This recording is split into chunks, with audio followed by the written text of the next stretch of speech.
В небесата, сред облаците, се намираше величествена кристална зала, осветена от златистата светлина на слънцето. Тук царят Исус, мъдър и благословен, се готвеше да посрещне своята красива булка. Принцесата невеста тя бе отдалечена, но с всяка крачка, която правеше, сърцето на царя затоптяваше все по-силно. Принцесата невеста с дълга коса, която блестеше като злато, и очи, подобни на дълбоките сини езера, вървеше по пътя, обграден от цветя, които никога не увяхват. Нейната рокля, изработена от нежни облаци и звезден прах, се носеше около нея, сякаш самото небе я обгръщаше с любов. В залата Исус стоеше в центъра, облечен в бяла риза, изработена от светлина, а короната му, украсена с диаманти, блестеше като небесни звезди. Той погледна към невястата, когато тя влезе, и усмивката му разцъфтя.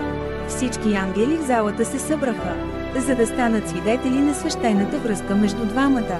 Когато невястата достигна до Исус, той протегна ръка и я повика да се приближи. Тя почувства топлината на любовта му и сърцето й затопче с радост.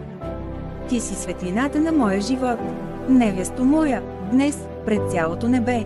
Обещавам да те обичам и закрилям завинаги.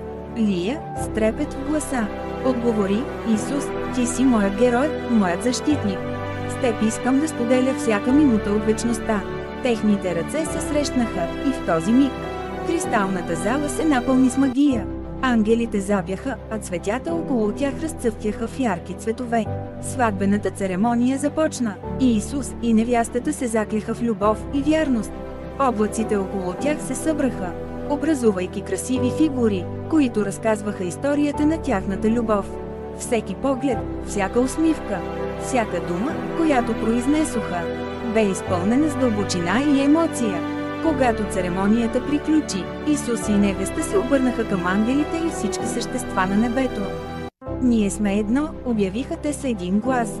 И в този момент, небето заблестя в нова светлина. Така, в кристалната зала на небето, любовта на царя Исус и принцеса невеста стана вечна, а техният съюз бе запечатан в сърцата на всички, които бяха свидетели на това чудо.